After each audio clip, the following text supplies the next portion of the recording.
എൻ്റെ പ്രിയപ്പെട്ട കൂട്ടുകാർക്ക് എല്ലാവർക്കും പുതിയ വീഡിയോയിലേക്ക് സ്വാഗതം. എല്ലാവരും സുഖമായിട്ടും സന്തോഷമായിട്ടിരിക്കുകയെന്ന് വിചാരിക്കുന്നു. അപ്പോൾ ചെടികളൊക്കെ കണ്ടല്ലോ, കുറേ ചെടികളുണ്ട്. ഇനി കാണിക്കാത്ത കുറേ ചെടികളുണ്ട് കേട്ടോ. ഓരോ ദിവസമായിട്ട് ഓരോന്നൊക്കെ കാണിക്കാം. അപ്പോൾ ഇത്ര ദിവസമായിട്ടും എൻ്റെ വീഡിയോ സപ്പോർട്ട് ചെയ്യുന്ന എല്ലാവർക്കും, എൻ്റെ ചക്കര പഞ്ചാര കുട്ടികൾക്ക് എല്ലാവർക്കും ആയിരം സ്നേഹം നിറഞ്ഞ നന്ദി, കോടി കോടി സ്നേഹം നിറഞ്ഞ നന്ദി കേട്ടോ. അപ്പോൾ നിങ്ങളെല്ലാവരും എന്നെ സപ്പോർട്ട് ചെയ്യുന്നുണ്ട്. അതുകൊണ്ട് എനിക്ക് മുന്നോട്ട് പോകാൻ സാധിക്കുന്നുണ്ട്. സപ്പോർട്ട് ചെയ്യുമ്പോൾ മാത്രമാണ് നമുക്ക് മുന്നോട്ട് പോകാനായിട്ടൊരു സന്തോഷം തോന്നുള്ളൂ കേട്ടോ. കണ്ണട വെക്കാത്തതാണ് ഭംഗിയെന്ന് ആരൊക്കെയോ പറഞ്ഞു. പക്ഷേ കണ്ണട വെച്ചില്ലെങ്കിൽ കണ്ണ് കാണില്ല മക്കളെ, എന്ത് ചെയ്യും? കണ്ണ് കണ്ടാലാണല്ലോ നമുക്ക് കാര്യങ്ങളൊക്കെ പറയാൻ പറ്റുള്ളൂ. അതുകൊണ്ടാണ് കണ്ണട വെച്ചേക്കണത്. ഞാനധികം ദീർഘിപ്പിക്കുന്നില്ല, എന്നത്തെയും പോലെ വലിച്ചു നീട്ടുന്നില്ല. പിന്നെ ഞാൻ പറയാൻ പോണത് എൻ്റെ ചെടികളുടെ ശേഖരത്തിലുള്ള ഏറ്റവും എനിക്കിഷ്ടപ്പെട്ട ഒരു ചെടിയെ പറ്റിയാണ്. അത് ഒരേ പേരുള്ള പല വെറൈറ്റി ആയിട്ടുള്ളൊരു ചെടിയാണത്. പല പല രൂപത്തിൽ, പക്ഷേ ഒരു ചെടിയാണ്. ഇപ്പോൾ പേരൊന്നാണ്. പല പല വെറൈറ്റി ആയിട്ടുള്ളൊരു ചെടിയെക്കുറിച്ചാണ് പറയാൻ പോണത്. അപ്പോൾ എൻ്റെ വീഡിയോ കണ്ട് സപ്പോർട്ട് ചെയ്യുക. ഇഷ്ടപ്പെടുകയാണെങ്കിൽ എന്ത് ചെയ്യണം? സബ്സ്ക്രൈബ് ചെയ്യുക, ലൈക്ക് ചെയ്യുക, കമൻറ്റ് ചെയ്യുക, ഷെയർ ചെയ്യുക കേട്ടോ. അവർക്ക് പാൽ കൊടുത്തിട്ടില്ല കേട്ടോ, അതുകൊണ്ട് അവന്മാർ നിൽക്കുകയാണ്. കുഞ്ചപ്പം മാത്രമേ പാൽ കുടിച്ചിട്ടുള്ളൂ. വീഡിയോ എടുക്കാൻ സമ്മതിക്കണില്ല. അതുകൊണ്ട് പാൽ കൊടുത്തിട്ട് നമുക്ക് തുടരാം. അപ്പോൾ ഞാൻ പറഞ്ഞ ആ ചെടിയാണിവൻ. ഇവൻ്റെ പേര് കുറേ പേർക്കൊക്കെ അറിയായിരിക്കും, പെഡിലാന്തസ്. പേര് കേൾക്കുമ്പോൾ തന്നെ വല്ലാത്തൊരു പേടിപ്പെടുത്തുന്ന രൂപമാണെന്നൊന്നും വിചാരിക്കണ്ട. പിന്നെന്താണ്, ഡെവിൾസ് ബാക്ക് ബോൺ എന്നും പേരുണ്ട്. കാരണം ഇതാ ഇതുപോലെ ഇരിക്കണുണ്ട്, കണ്ടോ? ഇങ്ങനെ നട്ടെല്ലിൻ്റെ വശം ഇരിക്കണ പോലെ ഉണ്ട്. അതുകൊണ്ടാണ് ഇത് കണ്ടോ, ഇത് നല്ലോണം വളർന്ന് താഴത്തേക്കൊക്കെ തൂങ്ങി നിൽക്കുകയാണ്. അപ്പോൾ ഈ ചെടിയെ പറ്റിയാണ് ഞാനിന്ന് പറയാൻ പോണത്. പാലൊക്കെ കൊടുത്തു കേട്ടോ. ചോറൊന്നും കഴിച്ചിട്ടില്ല കള്ളന്മാർ, പാലൊക്കെ ഇഷ്ടമുള്ളൂ. പെഡിലാന്തസിൻ്റെ നാടൻ വെറൈറ്റിയാണിത് കേട്ടോ. ഇത് വളരെ പെട്ടെന്ന് ഇതിൻ്റെ ഒരു കമ്പ് എവിടെയെങ്കിലും വീണാൽ അവിടെ മുളച്ച് വരും. ഇതിൻ്റെ ഇല കണ്ടോ? ഇത് നമ്മൾ വെയിൽ കൊള്ളണ അനുസരിച്ച് ഇതിൻ്റെ കളർ ഇങ്ങനെ വ്യത്യാസം വരും കേട്ടോ. ഷെയ്ഡിലേക്ക് വെക്കുവാണെങ്കിൽ ഇങ്ങനെ പച്ചയായിട്ട് തന്നെ ഇരിക്കും. വെയിലത്തേക്ക് വെക്കുമ്പോൾ അതാ ഇതുപോലെ പിങ്ക് കളർ, നല്ല ഭംഗിയായിട്ട് കാണാനായിട്ട്. ഇങ്ങനെ ബുഷിയായിട്ട് വളർത്തുമ്പോൾ നല്ല ഭംഗിയാണ്. നാടനാണ്, വളരെ പെട്ടെന്ന് പിടിക്കും കേട്ടോ. അതിൻ്റെ തന്നെ ഒരു വെരിഗേറ്റഡ് ഫോം ഉള്ളത് കണ്ടോ, ഒരു വൈറ്റ് കളറും പച്ച കളറും. പക്ഷേ അതിലും പച്ച ഇലകൾ ചില കൊമ്പിലുണ്ട് കണ്ടോ. ഒരേ കൊമ്പിൽ തന്നെ വ്യത്യസ്തമായിട്ട് വന്നേക്കണുണ്ട്. ഇത് ഞാൻ നഴ്സറിയിൽ നിന്ന് വാങ്ങിച്ചതാണ്.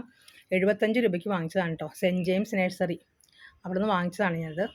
പക്ഷേ ഇതിന് ആദ്യമൊക്കെ ഫുള്ളും ഇങ്ങനെയായിരുന്നു, പിന്നീട് പച്ച ഇലകൾ വന്നു തുടങ്ങി.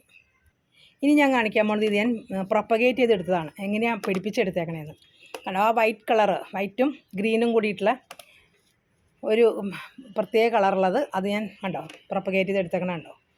ഇത് പിടിപ്പിക്കാനായിട്ട് നല്ല ഈസിയാണ് കേട്ടോ. വലിയ ബുദ്ധിമുട്ടില്ല. എന്ന് വെച്ച് വലിയ കമ്പുകൾ എടുക്കരുത്, ഇതുപോലെ ഒന്നും എടുക്കരുത്, ഇങ്ങനെ വെച്ചെടുക്കരുത്. ഇതിൻ്റെ തുമ്പ് വശം ഇതാ ഇത്രയും വശം വെച്ചെടുത്തിട്ട് നടുകയാണെങ്കിൽ വേഗം പിടിക്കും. ഇതാ ഇതിൻ്റെ ഇത് കണ്ടോ. ഇത് ഞാൻ ആ പച്ച കളറുള്ളത്, ഗ്രീൻ ലീഫ് മാത്രമുള്ളത് പിടിപ്പിച്ചെടുത്തേക്കണതാണ്. കുറേ ഞാൻ പിടിപ്പിച്ചെടുത്തിട്ടുണ്ട് കേട്ടോ. അപ്പോൾ നഴ്സറിക്കാർക്ക് എത്ര ലാഭമാണെന്ന് ആലോചിച്ച് നോക്കൂ. ഇത് എത്ര വേഗം ഇങ്ങനെ പിടിപ്പിച്ചെടുക്കും. പെട്ടെന്ന് വളരുകയും ചെയ്യും കേട്ടോ. ഇത് പെട്ടെന്ന് വളരും, പെട്ടെന്ന് പിടിക്കാനും പറ്റും. പക്ഷേ പ്രത്യേകം ശ്രദ്ധിക്കുക, ഇതിന് ഇത്രയും ഭാഗം വെച്ച് മാത്രം കട്ടിങ്സ് എടുക്കുക. ഇത്രയും വെച്ച് മാത്രം, അല്ലാതെ ഇതാ ഇങ്ങനെ വെച്ച് വലിയ കമ്പായിട്ട് എടുക്കരുത്. ഞാനൊന്ന് മാറ്റി വെച്ചപ്പോൾ ആ വലിയ ചട്ടിയിൽ നിന്ന് കുറേ കൊമ്പ് ഒടിഞ്ഞു പോയി. ഇവിടെ കല്യാണം വന്നപ്പോഴേ വൈറ്റ് വാഷിങ് സമയത്ത് മാറ്റി വെച്ചപ്പോൾ കണ്ടോ, അതെല്ലാം വെറുതെ ഇങ്ങനെ ചട്ടിയിൽ കുത്തി വെച്ചപ്പോൾ പെട്ടെന്ന് പിടിച്ചു. ഇനി ഞാൻ കാണിക്കാൻ പോണത് ഇവരുടെ കൂട്ടത്തിലൊരു സുന്ദരിയുണ്ട്. ഇവരായിട്ട് അധികം സാമ്യമില്ലാത്ത ഒരാൾ, കാണിച്ചു തരാം കേട്ടോ. അവളാണ് ഇവള്. നല്ല ചുരുണ്ട മുടി പോലെ ഇങ്ങനെ കേളിയായിട്ട് ഇങ്ങനെ ഇലകൾ ഇങ്ങനെ പിരിഞ്ഞിരിക്കുന്ന രീതിയിലുള്ള സുന്ദരി പെണ്ണാണിത്. ഇത് പക്ഷേ ഹാങ്ങിങ് ആയിട്ടാണ് വളർത്തുന്നത്. ഇതല്ലാതെ വളർത്താൻ പറ്റില്ല. പെട്ടെന്ന് ഹാങ് ആയിട്ട് ഇങ്ങനെ താഴത്തേക്ക് പോരും. പെട്ടെന്നെന്ന് പറഞ്ഞാൽ അങ്ങനെ അത്ര പെട്ടെന്നൊന്നും പിടിക്കുന്നവളല്ല. നട്ടുവെച്ചാൽ കുറച്ച് സമയം കൊണ്ട് മാത്രമാണ് നന്നായിട്ട് ഇതുപോലെ വരലോട്ട്. ഇത് കുറേ നാളുകൾ കൊണ്ടിങ്ങനെ വന്നേക്കണതാണ് കേട്ടോ. അങ്ങനെ പെട്ടെന്നൊന്നും വന്നതല്ല. വേറൊരെണ്ണം കണ്ടോ. ഇതും അതെ, ഷെയ്ഡിൽ വെക്കണതനുസരിച്ചിട്ട് ഇലയ്ക്ക് വ്യത്യാസം വരും. ഇത് കണ്ടോ, കുറച്ച് ഇങ്ങനെ ഷെൽഫിനകത്തേക്ക് മാറ്റി വെച്ചേക്കണോണ്ട് പച്ച കളറാണ്. മറ്റത് വെയിലടിക്കുമ്പോൾ എൻ്റെ ഇലകൾക്ക് ഒരു പിങ്ക് കളർ, തുമ്പത്തായിട്ട് പിങ്ക് കളറായിട്ട് വരും. ഇത് പിടിപ്പിച്ചെടുക്കാൻ വളരെ ഈസിയാണ്. ഇതേപോലെ തന്നെ ചെറിയ പീസ് എടുത്തിട്ട് നമ്മൾ കൊക്കോപ്പിറ്റ്, മണ്ണ്, കുറച്ച് ജൈവവളം എല്ലാം കൂടി ചേർത്ത മണ്ണിൽ നട്ടു കൊടുക്കണം. നടണമൊന്നും ഞാൻ കാണിക്കണില്ല കേട്ടോ.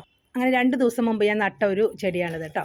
കുറച്ച് പീസുകളൊക്കെ എടുത്ത് നട്ടു വെച്ചിട്ട് കുഴപ്പമൊന്നുമില്ല, വാടാതെയൊക്കെ നിൽക്കുന്നുണ്ട്. അത് പിടിച്ചിട്ടുണ്ടാവണം എന്നാണ് ഞാൻ വിചാരിക്കുന്നത്. അങ്ങനെ പെട്ടെന്ന് പിടിക്കാതിരിക്കാറില്ല, വലിയ ബുദ്ധിമുട്ടില്ല. എന്നാലും ചില സമയത്ത് പിടിക്കില്ല കേട്ടോ. നമ്മൾ ശ്രദ്ധിക്കുക, മണ്ണിലെപ്പോഴും കുറച്ച് സ്യൂഡോമോണസ് ചേർക്കുക കേട്ടോ. സ്യൂഡോമോണസ് ചേർത്തിട്ട് വേണം, അല്ലെങ്കിൽ സാഫ് ചേർത്തിട്ട് വേണം നടാൻ, അല്ലെങ്കിൽ ഫംഗസൊക്കെ വന്നിട്ട് ചെടി പോകാനായിട്ട് സാധ്യതയുണ്ട്. ഞാനിവിടെ സ്യൂഡോമോണസൊക്കെ എല്ലാ സാധനങ്ങളും മേടിച്ച് വെച്ചിട്ടുണ്ട്. നമ്മൾ ഏത് ചെടികൾ നടുമ്പോഴും മണ്ണൊന്ന് ട്രീറ്റ് ചെയ്തിട്ട് വേണം നടാനായിട്ട്. പണ്ടൊക്കെ കുമ്മായം ചേർത്തിട്ടാണ്. കുമ്മായം ചേർക്കുമ്പോൾ 10-15 ദിവസം മണ്ണങ്ങനെ ഇട്ട് വയ്ക്കണം, എന്നിട്ട് മാത്രമേ നമുക്ക് ചെടി നടാൻ പറ്റുള്ളൂ. പക്ഷേ ഇപ്പോൾ നമുക്ക് അതിനൊക്കെയുള്ള മാർഗ്ഗങ്ങളുണ്ട്. സാഫ്, സ്യൂഡോമോണസ് അങ്ങനത്തെ കാര്യങ്ങളൊക്കെ വാങ്ങിച്ച് ചേർത്തതിന് ശേഷം നമുക്ക് അപ്പം തന്നെ ഇൻസ്റ്റൻ്റായിട്ട് അങ്ങ് നട്ടു വയ്ക്കാം. അപ്പോൾ അങ്ങനെയൊക്കെ ചെയ്യാം കേട്ടോ. അല്ലാതെ വെറുതെ നട്ടിട്ട് ചെടി പോയി എന്ന് പറയരുത്. നമ്മൾ ഫംഗസിൻ്റെ ഒരു സാന്നിധ്യം എപ്പോഴും മണ്ണിലുണ്ടാവും. അപ്പോഴാണ് ചെടിയെല്ലാം ചീഞ്ഞു പോണത്, ഉണങ്ങിപ്പോണത്. അപ്പോൾ എപ്പോഴും നമ്മൾ സ്യൂഡോമോണസ് അല്ലെങ്കിൽ സാഫ് മണ്ണിലൂടെ ചേർക്കാനായിട്ട് എപ്പോഴും ശ്രദ്ധിക്കുക. പിന്നെ ഇതിൻ്റെ ജലസേചനം, വെള്ളം എങ്ങനെ ഒഴിക്കണം എന്ന് പറയാം. ഇതിന് വെള്ളം ഒഴിച്ചു എന്ന് വെച്ച് കുഴപ്പമില്ല, 2 ദിവസം ഒഴിച്ചില്ലെങ്കിലും അങ്ങനെ വാടിപ്പോവില്ല കേട്ടോ. ഇങ്ങനത്തെ ചെടിയാണല്ലോ, ഒരു നല്ല കട്ടിയായിട്ടുള്ളൊരു ചെടിയാണ്. വെള്ളം ഒഴിച്ചാൽ അങ്ങനെ ചീഞ്ഞും പോവില്ല. എന്ന് വെച്ചാൽ ഓവറായിട്ടൊന്നും ഒഴിക്കണ്ട, നമ്മൾ ആവശ്യത്തിന് ഒഴിച്ചു കൊടുക്കുക കേട്ടോ. ഇതിപ്പോൾ ഞാൻ വെറുതെ കൊക്കോപ്പിറ്റിൽ മാത്രം നട്ടു വെച്ചേക്കണം, അതുകൊണ്ട് അങ്ങനെ അധികം വെള്ളം ഒഴിച്ച് കൊടുക്കാറില്ല. പിന്നെ ഇതിനും അതെ, നമ്മൾ ഈ പെഡിലാന്തസ് ഇതിനും നമ്മൾ അധികം 2 ദിവസം വെള്ളം ഒഴിച്ചില്ലെങ്കിലും കുഴപ്പമില്ല. ഷേഡിലിരിക്കുകയാണെങ്കിൽ കേട്ടോ, വെയിലത്ത് വെച്ചേക്കുവാണെങ്കിൽ വെള്ളം ഒഴിക്കണം. കണ്ടോ, ഇതിൻ്റെ ഇലകളും പിങ്കായിട്ട് വന്നേക്കണം കണ്ടോ. ഇത് കാരണം ഇത് വെയിലത്താണ് നിൽക്കുന്നത്, അതുകൊണ്ടാണ് കേട്ടോ ഇതിൻ്റെ ഇലകൾ ഇങ്ങനെ പിങ്കായിട്ട് വരുന്നത്. ഇതേ കണ്ടോ, കാണാൻ പറ്റുന്നുണ്ടോ ആവോ, എനിക്ക് പൊക്കമില്ലാത്തതുകൊണ്ട് പാടാ കാണിക്കുക. കണ്ടോ. അപ്പോൾ ഈ ചെടി എനിക്ക് വളരെ ഇഷ്ടമാണ്. നിങ്ങൾക്കും എവിടെയെങ്കിലും കിട്ടുവാണെങ്കിൽ നടുക. എനിക്ക് എന്നോട് ചോദിക്കുകയാണെങ്കിൽ എല്ലാവർക്കും ഞാൻ കൊടുക്കും കേട്ടോ. നല്ല ഈസി ആയിട്ട് വളർത്തി. ഇതിങ്ങനെ പൊട്ടിച്ചെടുക്കുമ്പോൾ ഒരു പാല് പോലെ വരും കേട്ടോ. അങ്ങനത്തെ ഒരു ചെടിയാണ്. പണ്ടൊക്കെ നമ്മുടെ നാട്ടിൻപുറത്ത് എല്ലാ സ്ഥലത്തും കണ്ടിരുന്നൊരു ചെടിയുണ്ട് ഇതുപോലെ തന്നെ, പച്ച കളർ, കുറച്ച് വലിയ ഇലയായിട്ട്. അതിൽ നിന്നൊക്കെ ഉണ്ടായി വന്നതായിരിക്കും ഇതെന്ന് വിചാരിക്കണം, അല്ലെങ്കിൽ പുറത്തുനിന്ന് വന്ന ചെടി ആയിരിക്കും ചിലപ്പോൾ.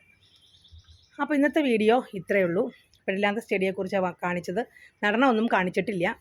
അത് സാധാരണ പോലെ തന്നെ കുറച്ച് കോക്കോപ്പിറ്റും അല്ലെങ്കിൽ മണ്ണും മണലും കുറച്ച് ചാണകപ്പൊടിയോ അല്ലെങ്കിൽ കുറച്ച് ജൈവവളമൊക്കെ ചേർത്ത് നടുക. എപ്പോഴും വളമൊന്നും ഓവറായിട്ട് ഇടണ്ട കേട്ടോ. അങ്ങനെ വളം അധികമൊന്നും വേണ്ടാത്തൊരു ചെടിയാണ്, നന്നായിട്ട് പെട്ടെന്ന് വളരുന്ന ചെടിയാണ്. വളം ഇല്ലെങ്കിലും കുഴപ്പമൊന്നുമില്ല. അതിന് ഞാൻ വളമൊന്നും ഇടാറ് പോലും ഇല്ല കേട്ടോ. എന്ത് വലുതായിട്ടാണ് കണ്ടോ, തൂങ്ങി താഴത്തേക്ക് വന്നേക്കാണ്. ഇതൊക്കെ ഇനി മുറിച്ച് നട്ടു കൊടുക്കണം. അപ്പോൾ എൻ്റെ വീഡിയോ കണ്ട് ഇഷ്ടപ്പെടുകയാണെങ്കിൽ എന്താ ചെയ്യേണ്ടത്, എൻ്റെ ചെടികൾ ഇഷ്ടപ്പെടുകയാണെങ്കിൽ എന്താ ചെയ്യേണ്ടത്? അതാ പൂച്ചക്കുട്ടന്മാരൊക്കെ അവിടെ ഇരിക്കുന്നുണ്ട് കേട്ടോ. എല്ലാവരും സബ്സ്ക്രൈബ് ചെയ്തേക്കാം, ലൈക്ക് ചെയ്യുക, കമൻറ്റ് ചെയ്യുക. ഇഷ്ടപ്പെടുകയാണെങ്കിൽ ഒന്ന് ഷെയർ ചെയ്തേക്കാം കേട്ടോ. അപ്പോൾ കഴിഞ്ഞ വീഡിയോയ്ക്കൊക്കെ ഒരുവിധം സപ്പോർട്ടൊക്കെ ഉണ്ടായിരുന്നു. അതിനെനിക്ക് വളരെ വളരെ വളരെ വളരെ സന്തോഷമുണ്ട്. എൻ്റെ ചക്കര പഞ്ചാര കൽക്കണ്ട കുട്ടികൾക്ക് എല്ലാവർക്കും എന്നും നല്ലതുണ്ടാവട്ടെ. എല്ലാവരും എൻ്റെ പ്രാർത്ഥനയിൽ എപ്പോഴും ഉണ്ടാവും. എല്ലാവരും ചെടികളെയൊക്കെ സ്നേഹിക്കുക, പ്രകൃതിയെ സ്നേഹിക്കുക, മൃഗങ്ങളെ സ്നേഹിക്കുക എന്നും പറയണ പോലെ തന്നെ കേട്ടോ. അങ്ങനെ എല്ലാവരുടെ ജീവിതവും നന്നായി മുന്നോട്ട് പോകാനായിട്ട് ഭഗവാൻ അനുഗ്രഹിക്കട്ടെ. ഇന്നത്തെ വീഡിയോ ഇത്രയേ ഉള്ളൂ. പുതിയ വീഡിയോ ആയിട്ട് വരുന്നവരെ, ഇനി കുറേ ചെടികളെ പറ്റി പറയാനുണ്ട് കേട്ടോ. പുതിയ വീഡിയോ ആയിട്ട് വരുന്നവരെ എല്ലാവരും സുഖമായിട്ട് സന്തോഷമായിട്ട് ഇരിക്കുക. എല്ലാവർക്കും ടാറ്റാ.